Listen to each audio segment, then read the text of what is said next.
Phrase শব্দগুচ্ছ। She could not go to school on account of her illness. সে তার অসুস্থতার কারণে স্কুলে যেতে পারেনি। এ বাক্যে ক্রিয়াপদ যেতে পারেনি, ইংরেজি কুড নট গো। এটাই ভার্ব নেগেটিভে। কে যেতে পারেনি?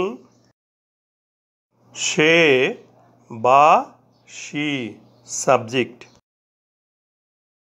অন অ্যাকাউন্ট অফ অর্থ কারণে, এটি একটি শব্দগুচ্ছ বা ফ্রেজ। এই ফ্রেজটির প্রথমে অন প্রেপোজিশন এবং শেষে অব আরও একটি প্রেপোজিশন। প্রেপোজিশনাল ফ্রেজের প্রথমে এবং শেষে প্রেপোজিশন থাকে।